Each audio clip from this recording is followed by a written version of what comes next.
realisht pasjell realizimin ndoshta më të shpejtë të këtyre dy objektivave.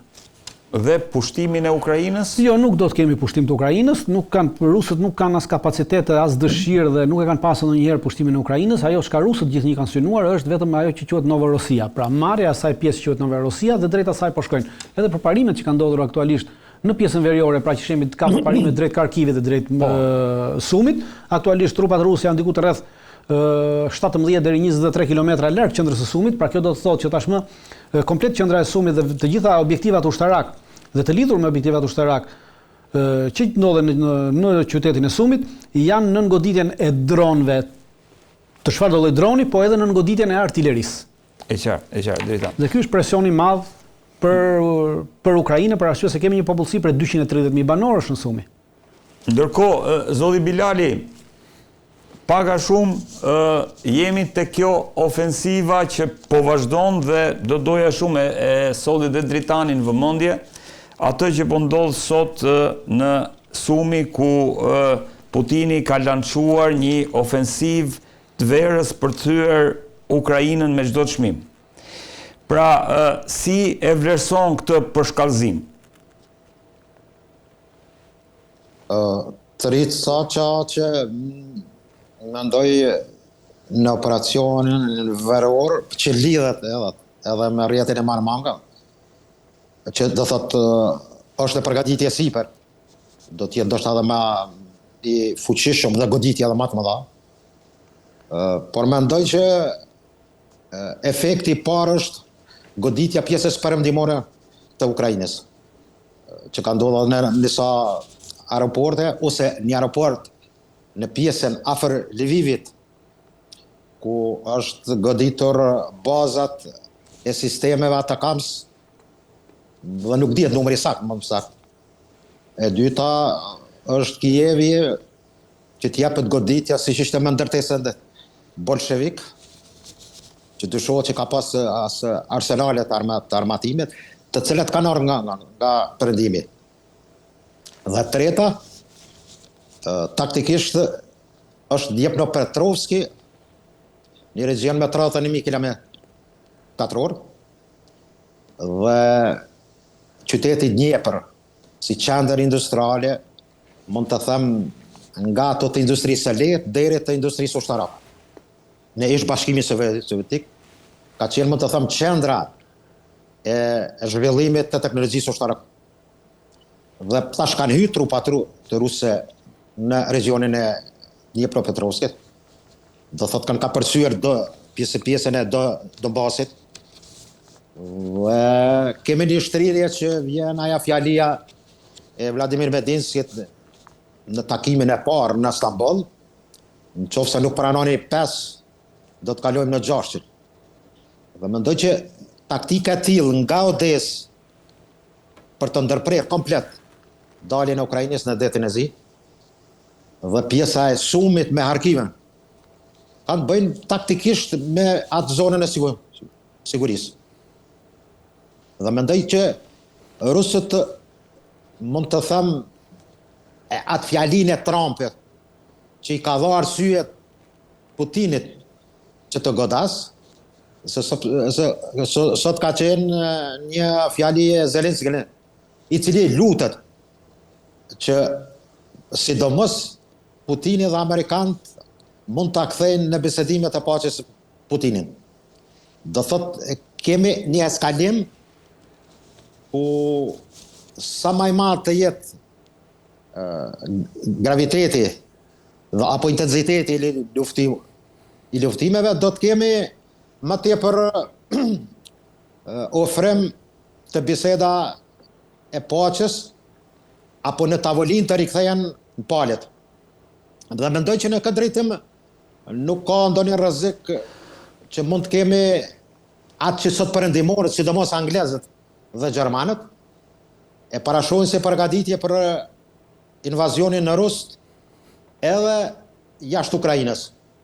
Bile mund të them është një fjali e shefit të BND-s, Bruno Kall, i cili thotë se Ukraina është hapi i parë për të atakuar pastaj ndonjë vend e perëndim. A mund të jetë ky spekulim? apo industria e armatimit e ka kohën e vetë të ardhë, kjo është një çështje tjetër. Pse anglezët dhe gjermanët kanë këtë hovë, mendoj që kjo i shkon për shtat ndërmarrjeve apo koncerteve të cilat merren me prodhimin e armatimit. A ka të vërtet? Mund të jetë. Tash ata po spekulojnë që mbrana 5 vitës Rusia do të godas një vend të NATO-s. Po. Por sigurisht për të kthyer në Ukrainë kemi intensitetin i cili besoj që do të rritet. Do merret e goditjeve bëhen nga dronët. Belim duket ka filluar tash edhe në Rusi edhe prodhimi i specialistëve kinez deri në 5.000-7.000 copë prodhim të dronëve të dometit të gjatë. Që do të thotë përgatitjet janë që për këtë vit do të kemi intensitet të luftimeve që me siguri do të jetë e kushtueshme për Ukrainën. Jo ma pak edhe për us. Nga se edhe para 2 ditë ka qenë rrjeti Marimangës 2. Një lokomotiv me trena me armatim rus është goditur prapë. Dhe mendoj që në këtë drejtim do kemi një situatë kur sa më ashpër të jetë lufta, shansat për kompromis janë më të mëdha. Edhe pse rusët i kanë ato 3 pikat në të cilat nuk dëshirojnë të bëjnë kompromis, mirë po besoj që do të gjinet kompromisi për Nova Rasia. Nova Rasia. Po, edhe dhe me të vërtet sot ka ja luftimeve në teren po shkonon në këtë drejtim. Po, Donald Trumpi dritan tha që janë si 2 fëmijë, i krahasoi Putinin edhe Zelenskin si 2 fëmijë të llastuar që duhet i lëmë të grinden edhe pak. Çfarë nën kuptoi me këtë dritan? Me këtë Donald Trumpi nuk kuptoi asgjë, mori kohë për të dhe na tregoi që Donald Trumpi nuk e ka idenë asaj çfarë po ndodh. Nuk ka pasur dhe nuk ka asnjë lloj plani se si do të shkojë puna në Ukrainë. Pasi tashmë dele qartë që Donald Trumpi nuk e pyet më kush, pra nuk e pyet as politika jashtme amerikane, pasi po duket qartësisht që Donald Trumpi nuk e drejton dot më politikën e jashtme amerikane, e ka jashtë kontrollit. Ajo i përket Deep State-it. Po ndodhe njëta gjë që ndodhi me Eisenhowerit, duhet kemi një parasysh. Në kohën e Eisenhowerit, amerikanët bënin fluturime zbulimi mbi Rusi me avionët U-2 në vitin 54. Dhe në atë kohë rusët rrëzuan një avion U-2. Dhe Eisenhower doli dhe tha që ky avion ishte një avion që merrej me studimin e klimës dhe të kohës, sepse kështu i tha CIA. Pra CIA që e kishte këtë operacion sekret, nuk i kishte treguar presidentit se për çfarë ishte ky operacion sekret. Dhe Eisenhower doli komplet blof. Dhe fliste budalliqe kur rusët më pas i thanë që pas një javë të kanë që e kanë zënë edhe pilotin të gjallë dhe kanë marrë edhe avionin dhe avioni është avion spiun, atëherë Eisenhower detyrua të riqe dhe mbeti si budalla. Pra njëta gjë ka ndodhur edhe me Trumpin. CIA ka vazhduar operacionet e saj sekrete, siç ishte operacioni i fundit në pjesëmarrje, pasi nuk ka asnjë shans që CIA mos ketë pasur dieni për kryen e këtij operacioni. Për Spiderweb, për rrjetin e Mermanës. Nuk ka asnjë shans. Pra të mos ketë pasur dieni, nuk po them për marrjen pjesë, sepse kjo nuk ka ndonjë nivel, nuk ishte një operacion në një niveli të lartë që do të merrte patjetër pjesë CIA, pra çdo kush mund ta organizojë atë lloj operacioni, në atë lloj niveli që ishte, por prekja e avionëve bërthamor, pra asaj që quhet triada bërthamore e një vendi nuk mund të bëjë pa miratimin e CIA-s. Dhe CIA ka aktualisht në Ukrainë 20 stacione. Pra 20 stacione në gjithë territorin e Ukrainës janë të ngritura nga CIA, nga stacione të CIA-s, në të cilat aktualisht qëndrojnë më e pakta 10 deri 15 oficerë të CIA-s në një nga këto stacione. Dhe ju pak më parë përmendet Oreshnikun. Medinski e ka përmendur në një intervistë. Përdorimi i Oreshnikut nuk është ndonjë diçka jashtë asaj parashikimit. Pra të gjithë parashikojnë të gjithë presin që përdoret Oreshniku. Unë mendoj që Rusia duhet të ofrojë diçka tjetër asimetrike. Pra Oreshnikun e presim të gjithë, sepse e pam një herë themi do e përdori sërish. Okej. Pra diçka asimetrike, çfarë është ajo çfarë është asimetrike? Asimetrike është të preki asete të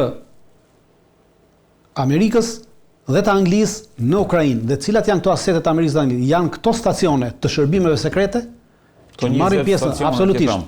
Pra, kanë këta, Britanikët kanë stacione të tjera, francezët kanë stacione të tyre, pra do godasi stacionet. Pra unë them në rast se preto kjo është për goditje asimetrike. Pra kjo është jashtë asaj çfarë nuk mund të parashikosh. Oreshniku është diçka që e presim dhe e parashikuar, mund të mos përdoret, po është brenda parashikimit, nuk është diçka e re. Po.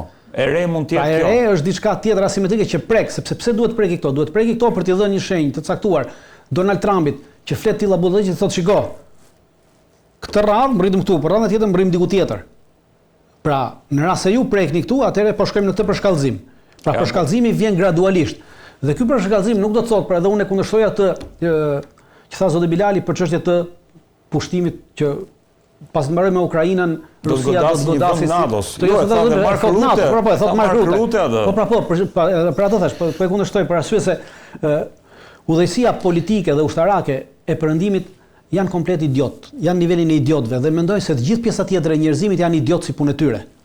Ata po flasin, sikur me qenë neve në vitin 1938, në vitin 1938, po palët mund të bënin plane për të përparuar dhe për të avancuar dhe për të pushtuar, për arsye se në 38-ën asnjëra nga palët nuk kishte bombën bërthamore, nuk ishte shpikur akoma bomba bërthamore. Pra çfarë do lloj kundërpërgjigje ishte në baza konvencionale dhe në nivel konvencional do të mbeste. Ndërsa sot nuk mund të ndodhe ajo, për arsye shumë të thjeshtë, sepse në rast se sot Rusia do të përparonte, ta zëmë një moment caktuar do hynte në Poloni, dhe duke qenë se NATO sot nuk ka kapacitete ta ndali Rusin. Po e zëmë sikur Rusia ka kapacitete ta bëjë pushtimin, s'ka kapacitete ta bëjë Rusia këtë gjë, po e themi, sipas të ecim me mendjen e këtij idiotit Mark Ruttes. Dhe do të vazhdoj ta quaj idiot, sepse kjo është idiot, të flasësh idiotësira është idiotësi e tillë. Dritan do të jap argumente që përmend ai. Po pra ai e di e kam dëgjuar. Prandaj po them që është idiot. Dhe në rast se Rusia do të përparonte, atëherë të garantoj që në këtë moment për të ndaluar përparimin e forcave ruse, Evropa do të detyrojë për të përdorur bombën taktike bërthamore. Në momentin që Evropa do të përdorte bombë taktike bërthamore, atëherë në të njëjtin nivel edhe Rusia do të përdorte bomba taktike bërthamore për të gjuajtur vend grumbullime dhe vend qëndrime të forcave të NATO-s në Evropë. Dhe atëherë do të shkonim në një konflikt bërthamor dhe kush do të ishte fituar këtu? Askush, pra do të shuaj çdo gjë. Prandaj them, nuk ka për të pasur sot pushtime si në vitin 38, siç pretendon dhe imagjinon Mark Rutte dhe çdo Mark idiot tjetër. Nuk ka për të pasur gjëra të tilla, sepse shkohet në një konfrontim bërthamor. Sot palët dhe prej vitit 54 të gjitha palët kanë futur në doktrinën e tyre deterrencën bërthamore, për këtë kanë futur dhe të gjitha palët e kanë të njëjtë, thotë, në rast se cënohet integriteti dhe cënohet integriteti i shtetit dhe zhbërja e shtetit ose diçka tjetër, e niveli i sigurisë kombëtare, automatikisht palët përdorin bombë bërthamore. Pra në momentin që Rusia sulmon Ukrainën, sulmon Polonisë, cënon integritetin evropian, cënon sigurinë kombëtare të Evropës dhe automatikisht ka të drejtë përdori bombën bërthamore. E njëjta gjë ndodhe po sulmuam Rusin, e njëjta gjë ndodhe me Amerikën. Prandaj, për këtë arsye dhe nga momenti që kjo është vënë, nuk ka për të pasur më sulme, siç pretendon Mark Rutte si të vitin 1938. Nuk ekziston më ajo ide. Po atëherë dritan.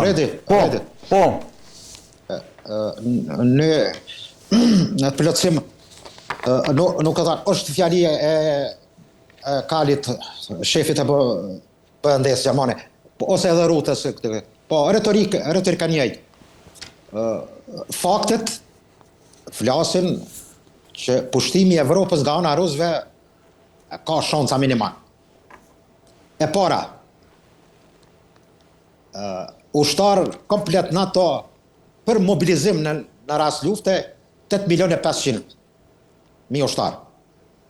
Dërsa rusët 3.500.000, diferenca është 5 milion. Mos flas për kapacitetet teknike e triadës së përgjithshme. Mund të them që nga ajri deri në tokë dominon me përjashtim të armëve strategjike ose atomike. Do thotë bie në ujë ajo që Rusia ka ndërmend të shkojnë ofenziv drejt Varshavës dhe Berlinit. Mendoj që është pak a shumë të prune. Por ekziston analogjia që është duke i konvenuar industria e prodhimit të armëve dhe shitja e tyre. Mendoj nuk ka të tjetër spekulim të tjera mund të bim, por realiteti është ky. Dhe dyta, mendoj që perëndimorët, flas për Evropën perëndimore, pa Amerikën, janë në një situatë jo të lehtë, sepse kapacitetet e tyre janë të dobta. Dhe këtë pranohen nga vetë ta.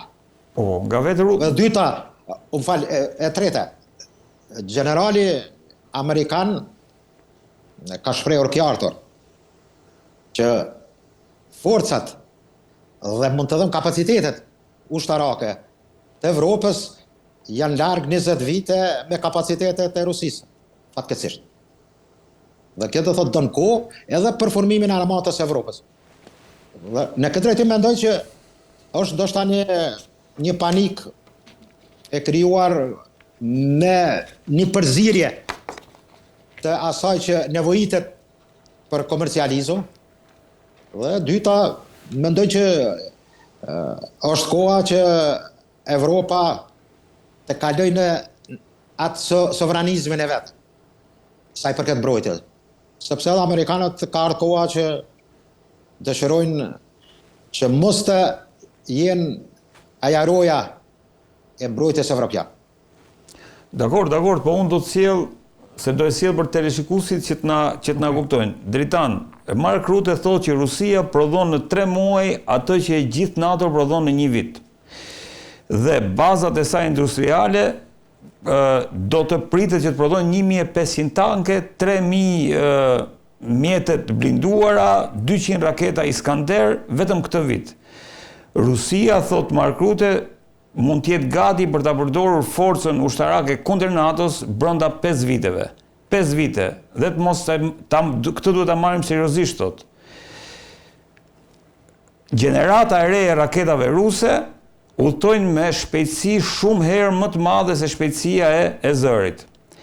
Dhe distanca ndërmjet kryeqyteteve të Europës me Rusinë është vetëm një çështje minutash. Nuk ka më lindje dhe perëndim, po ka vetëm NATO. Pra, çfarë i duhet Rusisë? Dhe kjo është pyetja që çfarë i duhet Rusia, po le themi po ecën me ritme shumë të shpejta kundrejt një armatimi të jashtëzakonshëm. Por çfarë i duhet ky armatim nëse? Për të mbrojtur nga zgjerimi i NATO-s, prej 2008-s Rusia ka që po thot dhe po e thot. Problemi është, unë e përsëris herë, nuk e kanë dëgjuar dhe nuk e kemi dëgjuar asnjëherë. Absolutisht. Prej 2008-s i ka bërë thirrje NATO-s të mos zgjerohet në kufijtë e Rusisë. Pra është ajo deterrenca që ata bëjnë. Doktrina Monroe, pjesë e doktrinës Monroe. Doktrina Monroe përcakton që ti jesh i garantuar, duhet të garantosh periferitë tua. Pra, ti duhet të garantosh periferi. Kush janë periferitë e Rusisë?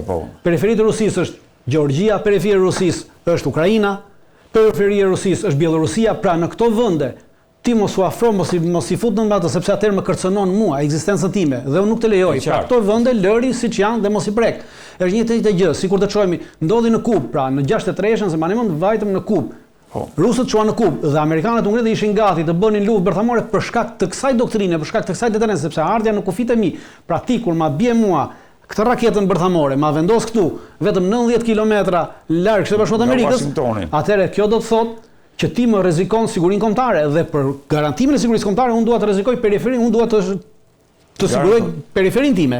Dhe Kuba ishte periferia e Shtetit Bashkuar të Amerikës, e njëjta gjë ndodhe me Ukrainën. Pra, e gjithë kjo po bëhet për arsye se NATO tashmë po ka hyrë në këtë retorikën e luftës dhe thotë të bëhemi gati dhe thotë të shçojmë edhe trupa në Ukrainë. Pra tashmë i kemi dhënë gjithçka. Imagjinoni në një moment të caktuar, sikur Shtetet Bashkuara të Amerikës të hynë në një luftë me Meksikën dhe nesër ose po të me Meksikën ose edhe me Panaman ose me diçka tjetër dhe të thoshte nesër Rusia që ne po merremi dhe do të japim çdo lloj ndihme Panamas për të luftuar kundër Shtetet Bashkuara të Amerikës, ose le të marrim Iranin, se ajo është Iranin aktualisht. Irani që është aktualisht. Dhe në rast se Shtetet Bashkuara të Amerikës hyjnë në luftë me Iranin dhe nesër Rusia thotë që ne do të japim çdo lloj kapaciteti që kemi, çdo lloj mundësie Iranit për bëllë, a mendoni ju se Amerika nuk do të shpallë luftë Rusisë nesër? Po do të bëjë njëta gjë pra bën dhe tashmë Evropa dhe kjo NATO. Po pra, dhe Evropa dhe NATO tashni po thotë që ne mund ta bëjmë këtë, po juve s'mund ta bëni këtë. Pra ne mund t'ja cënojmë juve kufirin, po juve s'mund na e cënoni neve. Ata s'po kërkojnë cënojnë. Dhe rritja ushtarake e Rusisë erdhi pasi